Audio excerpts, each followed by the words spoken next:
रंगीत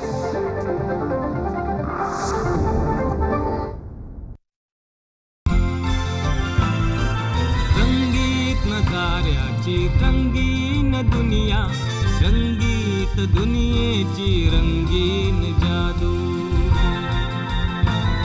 नजारे निराळे सितारे तराने, अदाए तूफानी दिल हुए बेकाबू.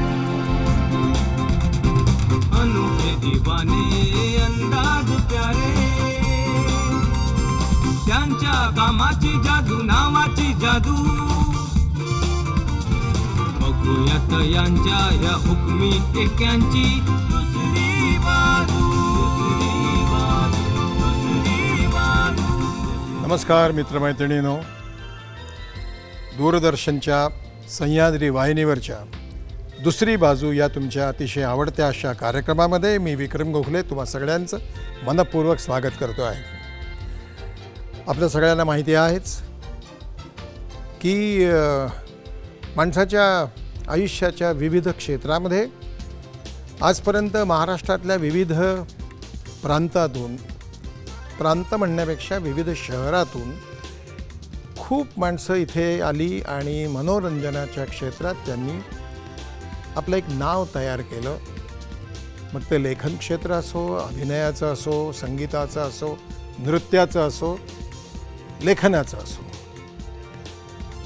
अशाचपैकी एक व्यक्तिमत्व आज इथे आलेलं आहे. आपल्याला माहितीच आहे की आपण अशा मोठ्या व्यक्तिमत्वांच्या दुसऱ्या बाजूकडे या कार्यक्रमात प्रेक्षकांचं लक्ष वेधून घेतो आहोत.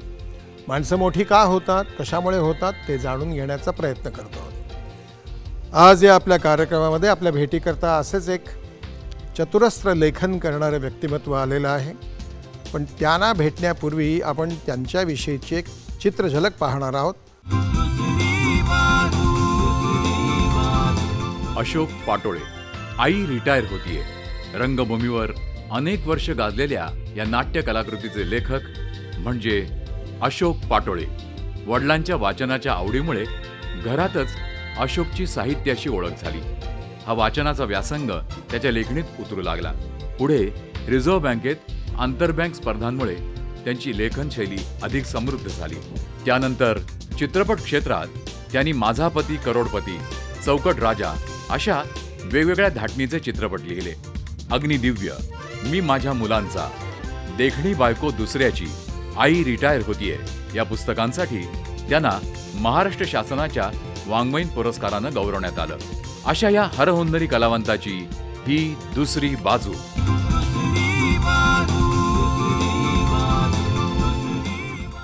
तर मित्र हो, आज आपण भेटणार आहोत आपले लाडके लेखक श्रीयुत अशोक पाटोळे. त्यांची तब्येत थोडीशी जरा 2 दिवस बरी नाही आहे, म्हणून मी त्यांना इथे बसून ठेवलेलं आहे. अशोक नमस्कार. या दुसरी बाजू या कार्यक्रमाला सुरुवात करण्यापूर्वी अशोक त्याबद्दल थोडीशी माहिती देतो, म्हणजे आपल्याला नेमकेपणाने कार्यक्रम करता येईल.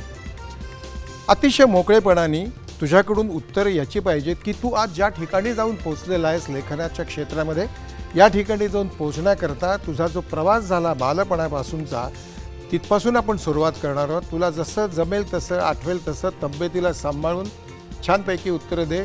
तुला असं वाटलं मध्ये की जरा थांबावं तर थांब. सगळे आपलेच आहेत.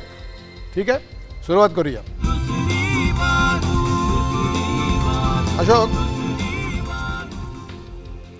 आम्हाला सगळ्यांनाच आता तू एक उत्तम नाट्यलेखक आहेस किंवा एक लेखक आहेस याबद्दल माहिती झालेली आहे. तेव्हा मी तुला तू कुठली नाटकं लिहिलीस, त्यांची नावं सांग आणि त्याचे किती प्रयोग झाले, त्याची संख्या सांग, हे असले फालतू प्रश्न विचारणार नाही. परंतु तुझ्यामधला जो लेखक आहे त्याचा जन्म केव्हा झाला तुझ्या व्यक्तिमत्वामध्ये, तेव्हापासून तू सुरुवात कर. त्याच्यापूर्वी शक्य असेल तर तुझे आईवडील, त्यांचे झालेले साहित्यिक संस्कार, तुझी मुलं, त्याबद्दलची माहिती आणि मग त्याच्या आधी तुझं शिक्षण वगैरे वगैरे जरा आम्हाला सगळी कल्पना दे. काय आहे, लेखक म्हणून माझा जन्म आमच्या जन्माबरोबर झाला. बरं. कारण माझे वडील आहेत ना, हे लेखक होते. 2-3 कादंबऱ्या त्यांच्या प्रसिद्ध झालेल्या होत्या. बरं. आणि त्या कोठावळ्याने विकायला ठेवलेल्या होत्या त्या काळात. बरं.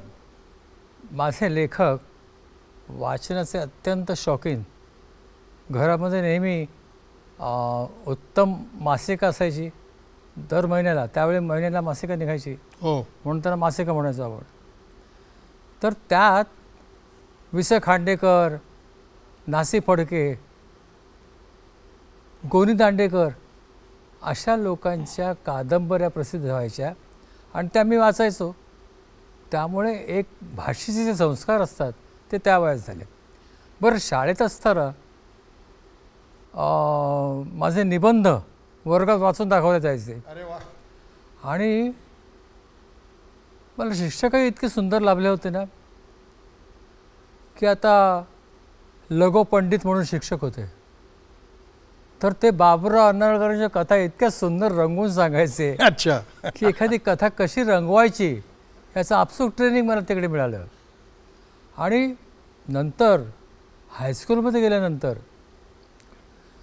ओक म्हणून सर होते. ओक ते इतिहासाचे सर होते, पण त्यांनी मी वर्तमान काळात जगायचे. त्या अत्र्यांचे एवढे किस्से आम्हाला ऐकवायचे की अत्र्यांबद्दल मला आकर्षण निर्माण झालं. मग मी अत्र्यांची पुस्तकं आणून वाचली आणि मला त्यांची शैली इतकी आवडली, आक्रमक शैली. तोपर्यंत पुलंच्या शैलीशी माझा परिचय झालेला नव्हता, कारण ते वर्षाच्या दर्जाचं लेखन होतं. ते एक दिवस मी आमचे साठे गुरुजी होते, साठे सर, त्यांना विचारलं की सर, विनोदी लेखकांमध्ये कोणकोणते लेखक आहेत? ते म्हणे अत्रे आहेत, गडकरी, कोल्हटकर, श्रीपाद कृष्ण कोल्हटकर, छिवी जोशी. तर मी म्हटले ह्या मालिकेमध्ये पुलंचं पान जरा वेगळं मांडावं लागेल म्हणाले. इतका तो दर्जेदार लेखक. त्यामुळे पुलंबद्दल नंतर उत्सुकता निर्माण झाली. ह्या दोन्ही प्रकारच्या विनोदांचा मी इतका अभ्यास केला. परत मी पाश्चात्य लेखकांचा अभ्यास केला. अच्छा. मार्क ट्वेन, पी.जी. वुडहाऊस, जेरॉम के जेरॉम यांची पुस्तकं कोळून प्यालो. तर त्यांची शैली मला अवगत आहे. दुर्दैवाने मला तेवढा वेळ नाही मिळाला, म्हणून माझं एक आता पुस्तक येतं आहे, एक जन्म पुरला नाही. बर बर बर. इतक्या गोष्टी मला येतात, तुम्हाला मी सांगतो विक्रमजी, की मला कधी कधी अतिशय वाईट वाटतं की ह्या सगळ्या गोष्टी करायला मला वेळ का नाही मिळाला एवढा. पण मी भरपूर केलं, नाही असं नाही. मी जवळजवळ 20 नाटकं, 20-25 नाटकं लिहिली. त्यात एका नाटकामध्ये तुम्ही होता. म्हणून माझी नाटकं जी गाजली ते तुमच्यासारखे आर्टिस्ट होते. भक्ती होती, वंदना गुप्ते होत्या, डॉक्टर गिरीशोक होते. ह्या लोकांमुळे मी मोठा झालो असं मला म्हणता येईल. मातोश्री तुझ्या किंवा आणखीन परिवारातली मंडळी, तुझे भाऊ बहीण यांच्याबद्दल काही आठवणी, शाळेतल्या आठवणी? तुझी शाळा कुठली? मुंबईतलीच ना? तर त्याबद्दल काही सांगशील तर. विल्सन हायस्कूलमध्ये होतो मी. विल्सनमधले शिक्षक खूप चांगले होते. मराठी शिक्षक विशेषतः मला नेहमी मुद्दाम कमी मार्क द्यायचे, कारण त्यांना असं वाटायचं की मी याच्यामध्ये जास्त अभ्यास करावा, जास्त चांगलं लिहावं. मुद्दाम कमी मार्क द्यायचे? कमी द्यायचे मुलं. तर इतर पोरं विचारायचे, अरे ह्याचं तर सगळ्यात चांगलं आहे, मला कमी का? अरे तो आणखी चांगलं लिहू शकतो, म्हणून मी कमी देतो त्याला मार्क्स. चांगलं आहे. आणि तिथे नाबर म्हणून शिक्षक होते. बर. त्यांचं हिंदी अतिशय चांगलं होतं. बर. तर मला हिंदीची गोडी त्यांच्यामुळे लागली. आणि पुढे मी जे काही केलं त्याच्या मागे आणखी 2-3 कारणं आहेत. बर. एक तर त्या काळामध्ये ब्लॅक अँड व्हाईट सिनेमे खूप असायचे. तर राज कपूर, देवानंद आणि दिलीप कुमार हे माझे इतके फेवरेट होते, तुम्हाला सांगतो विक्रमजी, की दिलीप कुमारच्या नया दौरचा आदर्श ठेवून मी पुढे कितीतरी नाटकं लिहिली. आई रिटायर होते मध्ये ती जी समाजाच्या विरुद्ध उभी ठाकते, त्या नया दौरमध्ये दिलीप कुमार तो एकटाच जातो आणि पूल बांधायचा प्रयत्न करतो. हे मला खूप आवडलं. तर ह्या सगळ्या गोष्टी आहेत ना, ह्याच्यामुळे हिंदीतले संवाद कसे असतात याची चांगली ओळख झाली आणि पुढे सिरियल लिहिताना मला त्याचा उपयोग झाला. हिंदी सिनेमा पूर्वीचा जो होता त्यातलं संवाद रूप जे आहे, त्या संवाद रूपावरून तुला आज तुझ्याकडचं जे संवाद रूप आहे त्याचा शोध लागला असं तू म्हणतोयस. त्यामुळे मला जरा थोडं त्याबद्दल मी नाही, त्याचं काय आहे की एकदा एक कल्पना दिसली की त्याच्यावरून तुम्ही तुमचं स्वतःचं डेव्हलप करू शकता ना.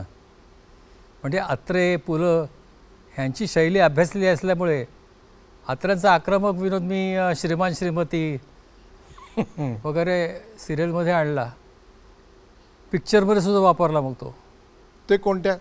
एक तर माझा पती करोडपती, हां, आणि असंख्य 20 एक पिक्चर्स मी लिहिली आहेत, कोणाला माहीत नाहीत. चौकट राजा मला कथेचा पुरस्कार मिळाला, चांगला होता तो. आणि त्याच्यामध्ये ते चौकट राजा हे जे आहे ना पिक्चर, हे म्हणजे एका नाटकावर आधारित आहे. माझ्या कितीतरी नाटकांवर आधारित पुढे चांगल्या कलाकृती निर्माण झाल्या. बॉन्साय म्हणून माझं नाटक होतं हो, राज्य नाट्य स्पर्धेमध्ये, हो. आणि ते अतिशय गाजलं त्यावेळी.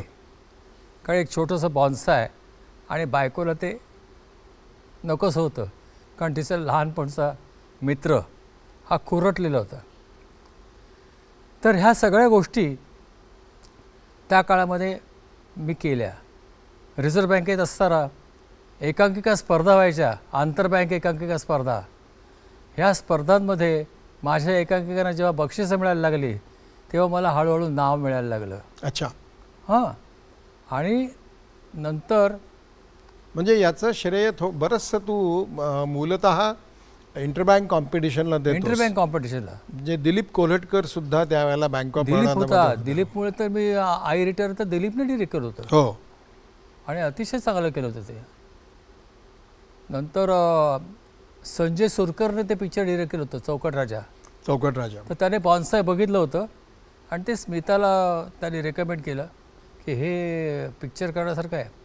मग कथा पटाकथा संवाद मी लिहून दिले त्यांना, आणि त्याला उत्तुंग असं यश मिळालं चौकट राजाला. म्हणजे एक लँडमार्क फिल्म झाली असं मला वाटतं.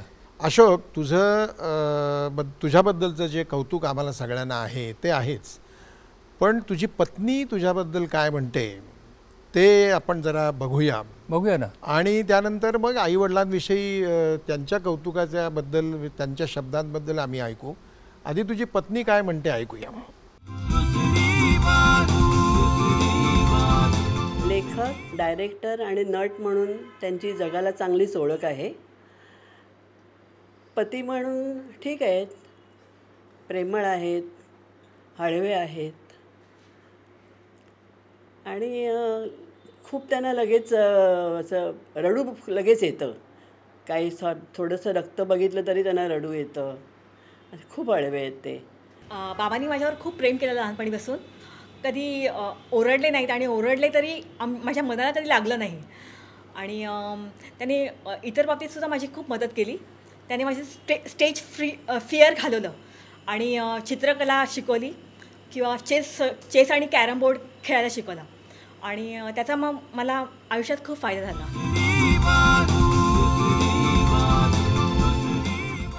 व्यावसायिक लेखक, व्यावसायिक नाट्यलेखक म्हणून तुझी ओळख कोणत्या नाटकाने झाली? व्यावसायिक लेखक म्हणून आई रिटायर होतो त्याचा दुसरा नंबर लागतो. त्याच्या आधी देखणी बायको दुसऱ्याच्या नावाचं माझं नाटक होतं. ते स्मिता तळवळकर, मोहन जोशी ह्या मंडळींनी अतिशय उत्तम प्रकारे सादर केलं होतं, आणि ते चांगलं चाललं होतं त्यावेळी. दिलीप जाधव प्रोड्युसर होता. बरं. पण नंतर जे घवघवीत यश मला मिळालं, ज्याच्यामुळे मला खूप मोठं तसं बघितलं तर नाव मिळालं. मी काय असं म्हणत नाही की खूप ग्रेट वगैरे, पण आई रिटायर होते या नाटकाने मला सगळं दिलं. मुंबईत एस्टॅब्लिश केलं, मनी वाईज ऑल्सो, पैसा पण भरपूर दिला, रॉयल्टी भरपूर मिळाली. 750 प्रयोग झाले. त्यात एक कौतुकाचा भाग म्हणजे पुलं आले होते 700व्या प्रयोगाला. बरं. आणि त्याने नंतर आम्हाला एक पत्र लिहिलं की 700व्या प्रयोगानंतरसुद्धा नाटक इतकं टवटवीत ठेवणं हे कौतुकास्पद आहे. पण त्याच्यात एक छान कोटी केली होती त्यांनी. ते म्हणाले की कंपवातामुळे माझा हात थरथरतोय लिहिताना. हां, तर त्यामुळे असं म्हणायला हरकत नाही की भाई आता रिटायर होतोय. हे भाईच लिहू जाणे. भाई भाई इतका मोठा लेखक झाला नाही. हो हो.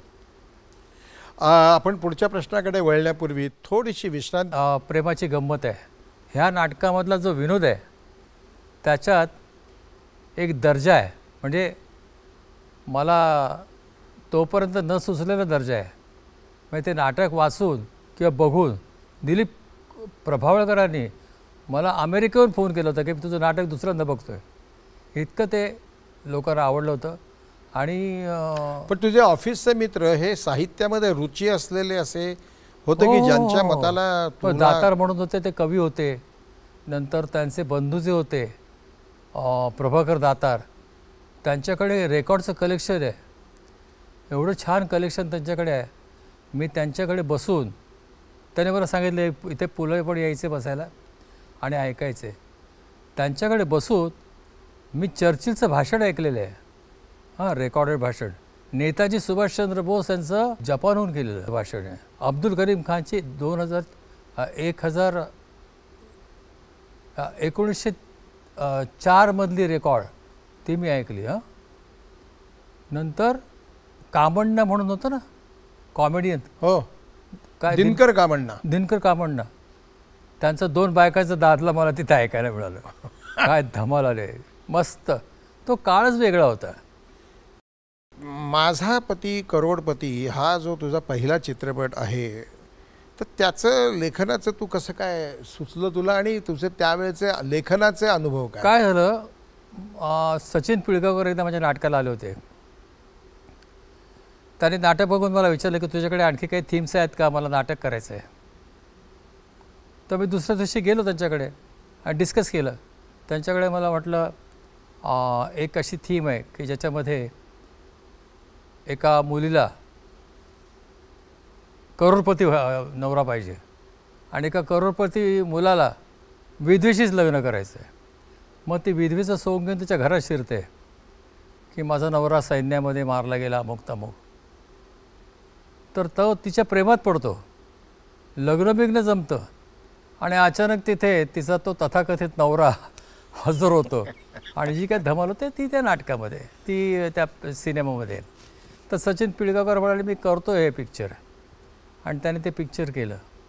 ते माझं पहिलं पिक्चर होतं. अच्छा, तुझ्या एकूणच व्यक्तिमत्वाबद्दल, तुझ्या लेखनाबद्दल, तुझ्याबद्दल म्हणून तुझे मित्र काय म्हणतात त्याबद्दल आपण काही चित्रफिती पाहणार आहोत. मुळात पिंडच असा लालित्यपूर्ण असल्यामुळे सतत असं बबलिंग विथ एन्थुझियाझम म्हणतात तशी त्याचं व्यक्तिमत्व. आणि त्यातून कुठे कविता कर, नाटक कर, कार्टून्स काढ, चित्र काढ, छोटे छोटे प्रसंग असे स्वतःचे अतिशय प्रभावीपणे सादर करणं. ज्युलियस सीझरमधलं त्याचं भाषण मार्क अँटनीचं ते असं म्हणून दाखवायचे की साक्षात म्हणजे शर्ट पॅन्ट घातलेला माणूस असला तरी चिलखतं घातलेला माणूस उभा राहायचा डोळ्यासमोर. इतका प्रभावी असा वक्ता त्याच्यात उभा होत होता. आम्ही दोघांनी मिळून गिरगावमध्ये काही प्रयोग केले. असं म्हणता येईल की मराठीतली पहिली स्टँडिंग कॉमेडी, मराठी विनोदाची वाटचाल. 2.5-3 तासाचा कार्यक्रम. लोक गडबडा लोळायचे. दोघंच आम्ही स्टेजवरती आणि साधा कुर्ता पैजामा घातलेली माणसं. पण असं उभं करायचं की सगळं मराठी विनोद कसं पुढे सरकत गेला. अगदी दत्तू बांदेकरांपर्यंत आम्ही आणून सोडलं. राम गणेश गडकरी ते दत्तू बांदेकर.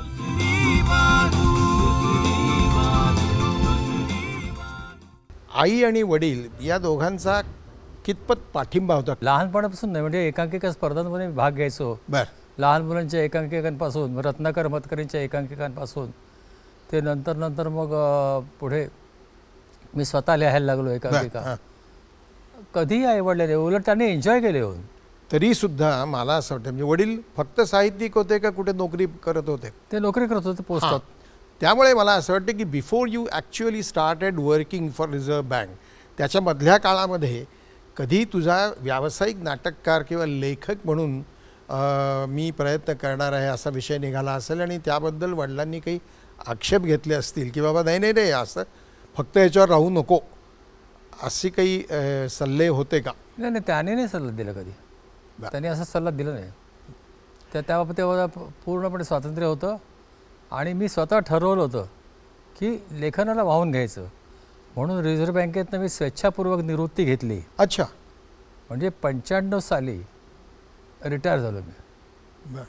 आणि पूर्णपणे वाहून घेतलं. म्हणजे मुंबईची चांगली जागा सोडून, क्वार्टर्स सोडून पुण्याला शिफ्ट झालो. तिथे माझा टेरेस फ्लॅट होता, बरं. आय रिटायरच्या स्ट्रेंथवर घेतलेला. आणि तिथे एक छोटंसं ऑफिस घेतलं. तिथे अरुण तामणकर होते त्या काळातले, तंत्र मंत्र वगैरे. तर माझं मन त्यात पण रमायचं ना. मला उत्सुकता खूप की हे काय आहे. अध्यात्माशी माझा जो संबंध आला तो त्यामुळे आला की हे काय आहे. परमेश्वर खरोखरच असतो का उगाचच आपलं हे सगळं इमॅजिनरी आहे. माया माया करतात, पूर्वजन्मीचं सुकृत वगैरे, हे सगळं पटत नाही असं मला वाटायला लागलं. आणि मग त्याचा शोध घेताना रामकृष्ण परमहंस हे माझ्या आयुष्यामध्ये आले. म्हणजे मी स्वामी विवेकानंदांवरच नाटक लिहायला सुरुवात केली होती. माझ्या डोळ्यासमोर तुम्ही होता, खरं सांगतो, स्वामी विवेकानंद त्या काळामध्ये. पण ते करत असताना, अभ्यास करताना मला असं आढळलं की हा मनुष्य म्हणजे रामकृष्ण परमहंस हा परमेश्वरापर्यंत घेऊन जातो आपल्याला. म्हणून त्यांचं मी रामकृष्ण लीलामृत म्हणून इंग्लिशमध्ये पुस्तक वाचलं, गॉस्पल ऑफ रामकृष्ण परमहंस. आणि मी अक्षरशः मला समाधी लागायची पाळी. इतकं त्याच्यामध्ये देवासंबंधी डिटेल्स लिहिली आहेत. विक्रमजी, तुम्ही काहीतरी वाचा, डिटेल्स आहेत. म्हणजे ज्याला देवाबद्दलची उत्सुकता आहे ना, त्याने रामकृष्ण परमहंस वाचावं, त्याला पर्याय नाही असं मी म्हणेन. अच्छा. So you are total believer. I am believer. Okay. कारण त्याच्या मुळाशी काय आहे मला माहीत आहे. हे वरवरचं जे काय आहे ना त्याच्यावर माझा विश्वास नाही आहे. पण मुळात देव म्हणजे काय, ती संकल्पना काय आहे. ॲक्च्युली देव अस्तित्वात नाही आहे, फक्त देवत्व आहे. देवत्व, व्हेरी फक्त गुड, देवत्व आहे. Very good. तर ते देवत्व जे आहे ते प्रत्येकाने वाढवलं की झालं. आणखी काय, परमेश्वर म्हणजे काय असतं काय. तुम्ही आजूबाजूच्या समाजावर प्रेम करणं, लिव्ह अँड लेट लिव्ह ह्या तत्वानुसार, जगा आणि जगू द्या ह्या तत्वानुसार वागलात तर दुसरं काय हवं असतं माणसाला. तर माणूस म्हणून तुम्हाला एक्सपर्ट व्हायचं असेल तर जितक्या प्रमाणामध्ये तुम्ही समाजाच्या उपयोगी पडाल तितक्या प्रमाणात पडता येईल. दुर्दैवाने मला तितक्या करता आले नाही. पण मला वेळ मिळाला असता तर माझ्या डोक्यात एक कल्पना होती, जलदान योजना. जलदान म्हणजे पाण्याचे साठे ट्रेनमध्ये भरभरून ज्या एरियामध्ये दुष्काळ आहे तिथे घेऊन जायचे आणि लोकांना डिस्ट्रीब्यूट करायचं. प्रत्येकाला 1-2-3 हांडे प्रत्येक गावामध्ये प्रत्येक घरातून निघणं शक्य आहे जिथे पाणी आहे तिथे. ते जलदान योजनेच्या अंडर, म्हणजे जसं भूदान योजना असते तशी ती जलदान योजना मला अशी माझ्या डोक्यात होती. ही फार फार वेगळी अगदी फारच छान कल्पना आहे.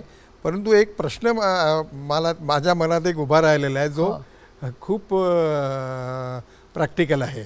पण तो विचारण्यापूर्वी आपण एक छोटीशी पुन्हा एकदा विश्रांती घेणार. हो हो.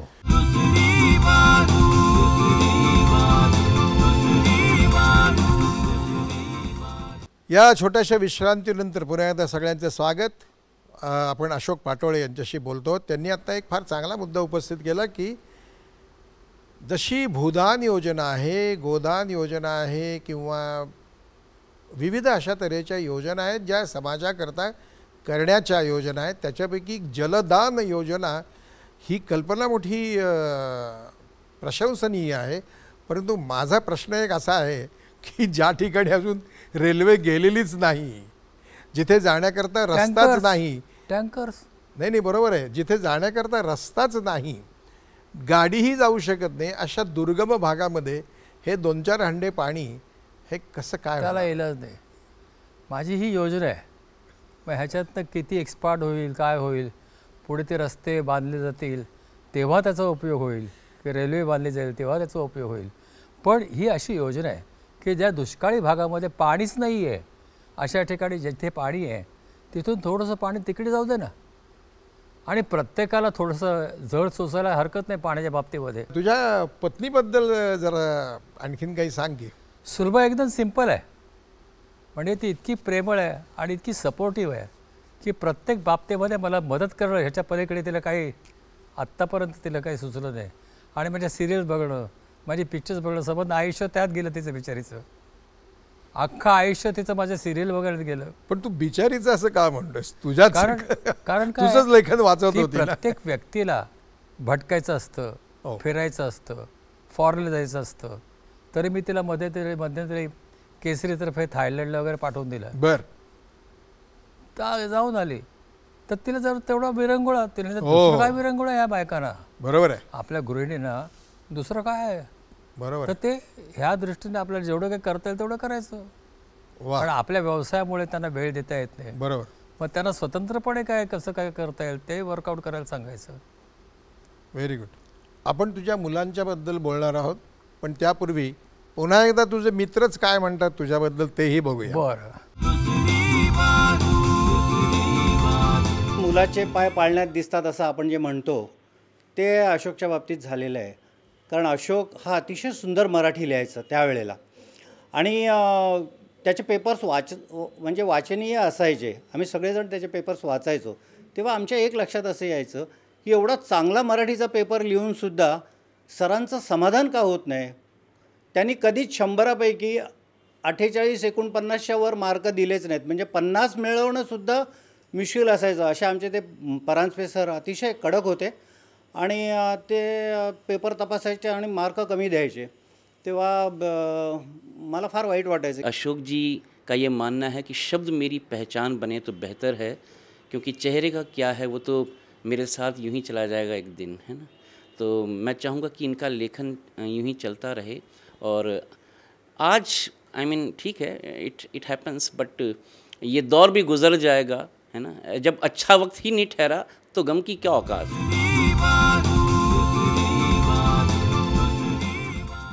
मुलगा तुझा रुपेश ना, हो, तो काहीतरी दूरदर्शनची सिरियल करतो. दूरदर्शनची सिरियल त्याने प्रोड्यूस केली होती. बर. आणि ती संसार माझा वेगळा या नावाने बरोबर बरोबर ती झाली होती. मग ती त्यात लिहिली. त्याने काम केलं, डिरेक्ट केलं होती. बर. तूच लिहिली होतीस ना? हो, मी लिहिली होती ती. बरं, मीच बरं, लिहिली बरं. होती.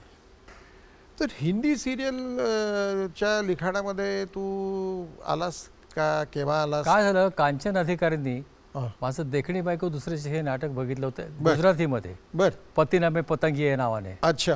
जतीन कनाके होता त्यात. बरं बरं बरं बरं. आणि हिलॅरियस केलं त्याने. तर तिने मार्कंडला सांगितलं की ह्याच्यावर सिरियल चांगली होईल. बर. मग मार्कंडजीने माझ्याकडनं राईट्स घेतले. बर. राईट्स घेतल्या तर म्हणाले की ह्याच्यावर पायलट लिहायचं आहे, दुसरं कोणी आम्हाला विनोदी लेखक मिळत नाही आहे, बर. तुम्हीच लिहा. बर. मग मी लिहिलं तर तो अप्रूव्हल घेऊन आला दूरदर्शनकडनं. बर.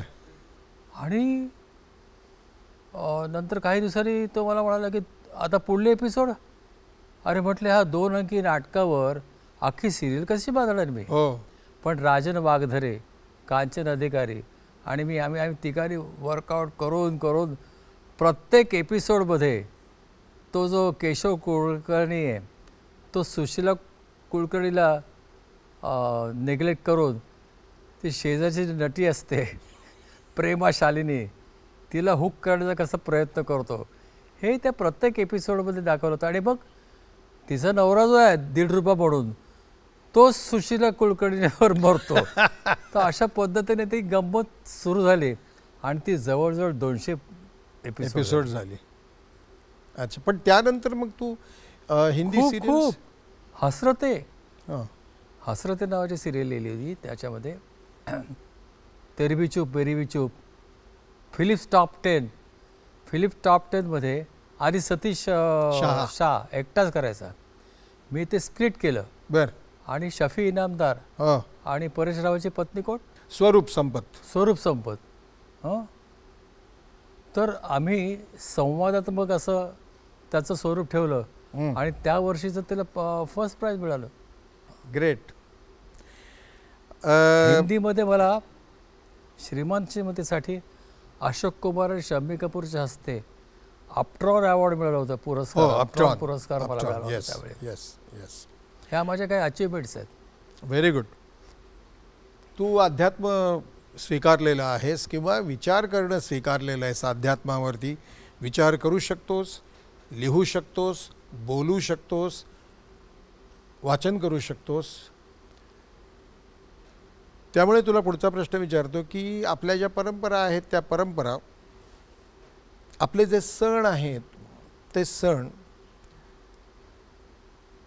बेसिकली सण कशासाठी निर्माण झालेले आहेत आणि त्याचं पूर्वीचं रूप जे आदर्श रूप म्हणून स्वीकारलं गेलेलं आहे समाजाकडून आणि त्याचं आजचं रूप जे इव्हेंटमध्ये रूपांतरित झालेलं आहे, ही जी काही एकूणच संस्कृती बदलत गेलेली आहे याबद्दल एक संवेदनाशील लेखक म्हणून तुझं काय मत आहे? तुला आठवत असेल डाऊन विथ द फेस्टिवल नाटक हो होतं. हो, तर ते इतकं त्यावेळी गाजलं. डाऊन विथ द फेस्टिवल मी पाहिलेलं आहे ना, हां, फारच चांगलं होतं. लागू वगैरे काम करायला तयार होते. हो यस. आणि रामदास फुटाळे त्याच्यावर पिक्चर काढणार होता. तर ते नाटक हे इंडिकेशन आहे की एका लेखकाला आजूबाजूच्या सामाजिक भान गोष्टींबद्दल कसं भान असतं ह्याचं एक ते उदाहरण आहे. बा, ते खूप चांगलं नाटक होतं. तुझ्या आवडलेलं नाटक आहे मला ते डाऊन विथ द फेस्टिवल्स. 77 का किती सालचं हां, आहे ते राज्य नाट्य स्पर्धेमधलं नाटक होतं. हां, राज्य नाट्य स्पर्धेमध्ये मी अशी नाटकं लिहिली की जी पुढे व्यावसायिक रंगभूमीवर येऊ शकतात पण आली नाहीत. त्यामुळे मला तो जो एक दर्जेदार लेखकाचा मान मिळायला पाहिजे होता तो मिळू नाही शकला. कारण ती जी नाटकं होती त्याच्यात खरी स्ट्रेंथ होती. तर उदाहरणार्थ जरा आदमीने बोला, हो प्रत्येक घडीला माणूस उर्मड बोलतो दुसऱ्याशी. म्हणजे तुम्ही एखाद्या खिडकीवर गेलात ना, अरे डेथ सर्टिफिकेट पाहिजे, हे आता रे उद्या हे अशी भाषा. आता लंच टाईम आहे, खिडकी टाकली. म्हणजे तुम्हाला विनम्रपणे कोणाशी बोलता येत नाही, पण खिडकीच्या पलीकडे तुम्ही गेलात की तुम्ही तसेच वागता. आपणही तसेच वागतो कित्येकदा. म्हणजे आता आपण म्हणजे आपण नाही नाही, बरोबर आहे, अगदी करेक्ट आहे. पण आपणही आपल्यामध्ये स्वतः डोकून पाहिलं तर कित्येक वेळेला आपण ज्यांच्यावर टीका करतो त्यांच्यासारखेच आपण स्वतः वागत असतो उर्मटपणे. तर ह्याच्यावर आघात करणारा मी ते जरा आदमीने बोलायलेलं होतं. आणि युनियनच्या कारभाराच्या विरुद्ध म्हणजे युनियनच्या एकंदरीत प्रवृत्तीच्या विरुद्ध मी त्या काळामध्ये नाटक लिहिलं होतं की जेव्हा दत्ता सामंत वगैरे हे खूप जोरजोरामध्ये आंदोलनं करत होती आणि प्रत्येक ऑफिसमध्ये संप करणं हा मोठा छंद असायचा. छंद असायचा हे फार चांगलं आहे. तर त्याच्याविरुद्ध टीका करणारं म्हणून मी आंदोलन नावाचं नाटक लिहिलं. हो, ते आंदोलन नाटक अतिशय गाजलं. त्याच्यावर पुढे मग एक सिरियल आली चुनौती नावाची. त्याच्यामध्ये principal against students, new students असा तो संघर्ष होता. एकूणच स्त्री स्वातंत्र्याबद्दल तुझं काय मत आहे? काय आई रिटायर होते, दुसरं काय. स्त्री मुक्तीसाठी लिहिलं गेलेलं नाटक आहे ते, की पुरुषांच्या दृष्टीने त्यांनी बायकांकडे कसं बघायला पाहिजे, त्यांच्या सेवाभावी वृत्तीची कशी कदर केली पाहिजे, त्यांच्याबद्दल किती आदर बाळगला पाहिजे, यासाठी ते नाटक आहे. परंतु तुझ्यातला जो बाप आहे त्याच्याबद्दल मला अधिक जाणून घ्यायचं आहे आणि बापामध्ये दडलेला एक शिक्षक आहे त्याबद्दल मला जाणून घ्यायचं आहे. पण ते करण्यापूर्वी आपण एक छोटीशी पुन्हा एकदा विश्रांती घेणार आहोत आणि नंतर पुन्हा आपण सुरुवात करणार आहोत.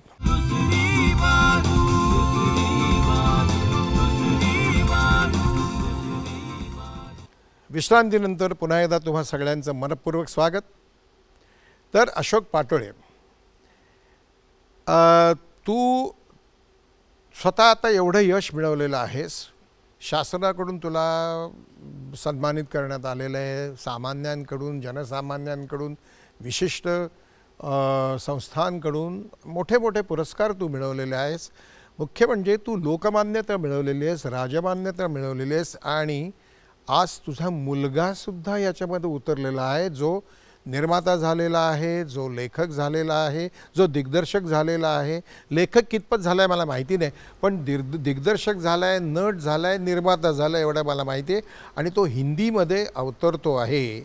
तर तू हे सगळं त्याच्यापर्यंत कसं पोचवायला सुरुवात केलीस हे जरा विस्ताराने सांगशील तर त्याचा फायदा आहे. तुझ्यावरती प्रेम करणारा तरुण पिढीचा जो निर्माता आहे, जो लेखक आहे, दिग्दर्शक आहे, तो तुझ्याकडून काही गोष्टी समजावून घेऊ शकेल. तेव्हा जर विस्ताराने हे सांगशील तर बरं होईल. रुपेश हा एक गुणी मुलगा आहे, चांगल्या गोष्टींची आवड आहे, निर्व्यसनी आहे. हे फार महत्त्वाचं आहे. हां, म्हणजे नट असू सुद्धा निर्व्यसनी आहे, अतिशय महत्त्वाकांक्षी आहे. पण एक आहे, म्हणजे नट असून सुद्धा हे मान्य आहे मला, पण काही असे अपवाद आहेत. रमेश देव आयुष्यात कधी कसलंच व्यसन नाही. हो, काय सांगता काय? हो, रमेश देव ह्या गृहस्थाला आज त्यांचे जवळजवळ 90ला आलेत. हो, थोडासा विषयांतर होत आहे, विषय चाललेला आहे आपला, पण नट असून सुद्धा तो निर्व्यसनी आहे तुझा मुलगा. पण Ramesh Dev at the age of 89 with pride I say की अशी माणसं आपल्या इंडस्ट्रीत आहेत की ज्यांना सुपारीचं सुद्धा व्यसन नाही. हो हो, रमेश देव असे आहेत. विवेक म्हणून एक नट होऊन गेले, ते असे होते. You continue with Rupesh. हां, तो रुपेशला लहानपणापासून तो बहकडं नाही याची दक्षता घेतली मी. तो बहकड्याच्या वृत्तीचं नाही आहे, तो चांगल्या गोष्टींचा अभ्यास करणार आहे. म्हणजे ज्या गोष्टी मला आवडतात त्या सगळ्याच त्याला आवडतात. म्हणजे अध्यात्म तो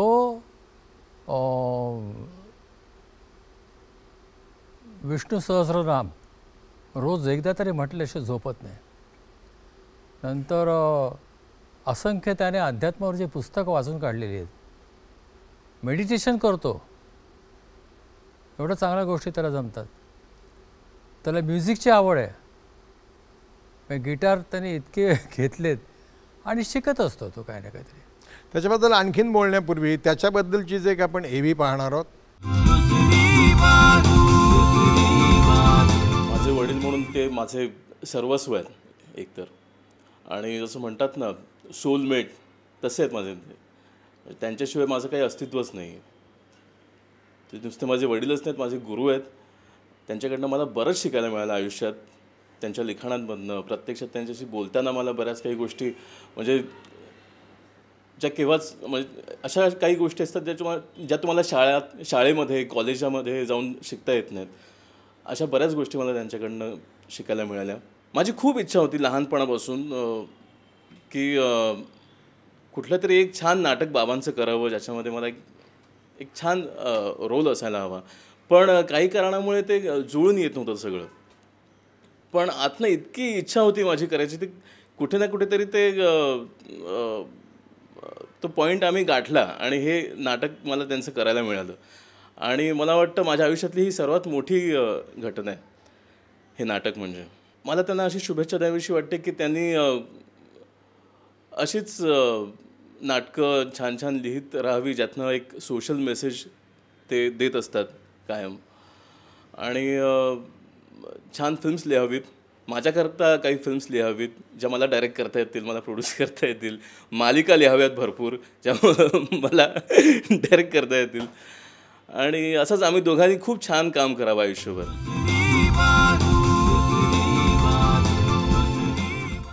lovely young man, very good. I congratulate you. Thank you sir. खूप छान बोलला तो आणि आतून बोलला असं. आता तू तुझ्याकडून त्याचं हे बोलणं आम्ही ऐकलं, तू तुझ्याकडून काय काय आणखीन करतोयस, म्हणजे प्रॅक्टिकली तू त्याला काय काय धडे एक तर त्याला घेऊन मी एक पिक्चर केलं होतं हॅलो पप्पा नावाचं. बरं. त्याला थर्ड आय नावाचं जे फेस्टिवल असतं हो कोल्हापूरला, हो, त्याला फर्स्ट प्राईज मिळालं होतं आणि मला लेखनाचं बक्षीस मिळालं होतं. Very good. Best story writer म्हणून. पण ते आम्ही रिलीज नाही करू शकलो बिकॉज ऑफ मॉनिटरी प्रॉब्लेम्स. पैसा डिस्ट्रीब्युटर नाही मिळाला, त्यामुळे ते राहून गेलं बिचाराचं. नंतर त्याने आणखी एका चित्रपटात काम केलं, अशोक सराबरोबर केलं. प्रसाद ओक होतं त्याच्यामध्ये आणि त्या पिक्चरचं नाव होतं ऐका दाजीबा. हो, ऐका दाजीबामध्ये त्याने काम केलं होतं अशोक सराफ आणि किशोरी शहाणेबरोबर. अतिशय छान. ते इतके वेळा रिपीट झालं टी व्हीवर. परत आता सिरियल प्रोड्यूस केली, ती मी त्याला लिहून दिली. म्हणजे माझ्यापर्यंत जेवढं त्याच्या करता येईल तेवढं मी करतो. पण तू लिहित असताना लेखनाच्या दृष्टीने त्याचा काही सहभाग हळूहळू येणार आहे? हो, असतो ना. तो रिजेक्ट पण करतो माझं लिखाण. अच्छा. माझं एखादं नाटक तर रिजेक्ट केलं, मला हे नको आहे, हे जमलेलं नाही बाबा तुम्हाला, असं सांगणे इतकी त्याला मी ताकद दिलेली आहे की बाबा हे तू सांगू शकतोस मला. Good good, very good. म्हणजे काय की बापाचं लिखाण आहे, अहो सगळंच चांगलं आहे असं नाही. नाही तो वाईट पण लिहितो कधी कधी, reject. So he is at liberty to refuse the Yes. Writing of his father. Yes. आता मला एक तुलाच विचारतो मी, कारण आता त्याला भेटायला आत्ता वेळ नाही आपल्याकडे, परंतु as a director, as a maker of a film or a TV serial, याच्यामध्ये त्याच्यात काय अधिक व्हायला पाहिजे सुधारणा असं तुला वाटतं? Is in a growing stage, म्हणजे तो अजून विकसित व्हायचा आहे, ते हळूहळू होतोय तो, कारण इतक्या लवकर काय कोणाला पटकन यश मिळत नाही, पण त्यातनं कुठेतरी त्याला एक त्याचं सूत्र सापडेल आणि तर पुढे जाईल, इतक्या वेळ शंका नाही आहे. गुड. म्हणजे दुसऱ्या एका पद्धतीने विचारायचं तर लिमिटेड बजेटमध्ये चांगली वस्तू बनवणं, वेळेचा अपव्यय न करता आणि संपत्तीची जी ऊर्जा आहे ती तयार करणं, याच्याबद्दल एक खास इकॉनॉमिक ब्रेन जो असतो तो हळूहळू कसा काय ट्रान्सफॉर्म होतो आहे, त्याच्याकडे तुझं लक्ष आहे का, की काय करावं? माझं आहे. काय आहे की जेव्हा आमच्याकडे माझ्या सिरियलचे पैसे वगैरे होते तेव्हा आम्ही काही प्रयत्न केले आणि त्यानेसुद्धा इकॉनॉमिकली काही प्रोजेक्ट बनवण्याचा प्रयत्न केला. ही त्याची एक जमेची बाजू आहे, म्हणजे तो त्या दृष्टीने पण विचार करतो की वेस्ट होत नाही ना, हां, ह्याच्यातनं आपल्याला काही 4 पैसे मिळणार आहेत का, नाही तर न केलेलं बरं. एनिवे, प्रश्न आपले शेवटचे जे रॅपिड फायर नावाचा जो कार्यक्रम आहे, हो. झटपट प्रश्न, त्याकडे मी वळतो. पटापट प्रश्नाची उत्तरं दे. तुला जे काही अनेक पुरस्कार तुझ्या लेखनाकरता मिळालेले आहेत, पुस्तकांना मिळालेले आहेत, त्यातला कोणता पहिला पुरस्कार, वाङ्मयीन पुरस्कार शासनाचा तुला मिळाला, त्या पुस्तकाचं नाव? आई रिटायर होते. अच्छा. एखादी समाजाच्या उपयोगाला येणारी योजना जर आखायला तुला सांगितलं तर कुठली योजना आखशील? मी तुम्हाला सांगितलं आता, जलदान योजना. लिखाण करण्याकरता म्हणजे तू करतोस तसं नुसतं आपलं लिहायचं म्हणून, खरडायचं म्हणून नाही, पण एक विचार घेऊन तू जेव्हा लिहितोस त्यावेळेला तसं लिखाण करण्याकरता तुला एक आवडती जागा कुठली? त्यावेळी आवडती जागा करत असते ती अर्ज जी असते, ती जी उर्मी असते लिखाणाची, ती उर्मी मला जिथे बसवील तिथे मी ती लिहून मोकळा होतो. Very good. त्यामुळे मला विशिष्ट जागा पाहिजे, तिथेच आपलं सगळं तामझाम, सकाळी लवकर 4 वाजता उठून वगैरे कधीही जमलेलं नाही. व्हेरी गुड, मला आवडलं हे उत्तर.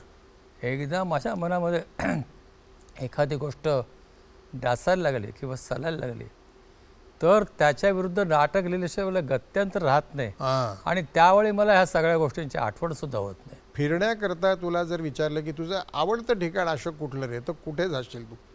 काश्मीर. गुड. तुझा आवडता लेखक?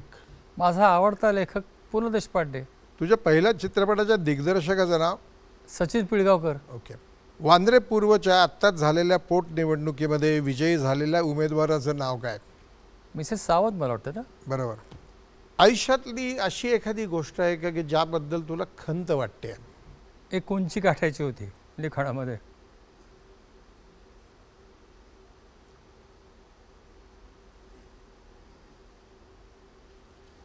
पुलंची लेवल गाठायची होती, त्याची ताकद होती, पण मला समोर जमलं नाही ते, ही खंत आहे मला. ताकद अशा करता होती, माझं हीच तर प्रेमाची गंमत आहे वाचून काढलत ना तर तुमच्या लक्षात येईल की हा विनोद त्या विनोदाला जाऊन टेकतो जरा जरा, इतकं ते होऊ शकतं माझ्याकडनं, कारण मी ह्या सगळ्या गोष्टींचा, ह्या सगळ्या लोकांचा अभ्यास केलेला आहे, त्यांची शैली मला पूर्ण अवगत आहे, म्हणून तर इतक्या सिरियल मी लिहू शकलो.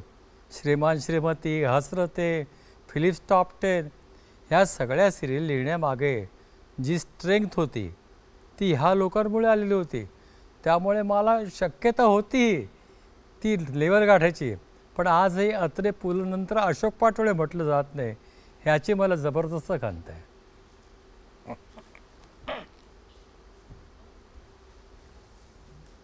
Thank you sir, thank you so much.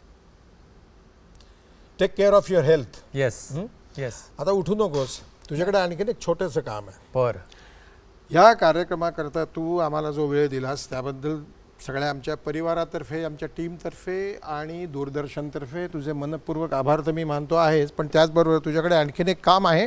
ते काम असं आहे की ह्या आमच्या पुस्तकामध्ये दुसरी बाजू, हे पुस्तक नाही एक वही आहे. या वहीमध्ये ह्या कार्यक्रमाबद्दल तुला काय वाटतं, तुझं काय मत झालेलं आहे, कशा तऱ्हेचा हा कार्यक्रम आहे याबद्दल तू तुझ्या हस्ताक्षरात, तुझ्या शब्दात, तुझ्या ज्या काही कल्पना या कार्यक्रमाबद्दल झालेल्या आहेत त्याबद्दल तू इथे लिहावंस आणि मग तुझा फोटो मी बाजूला लावणार.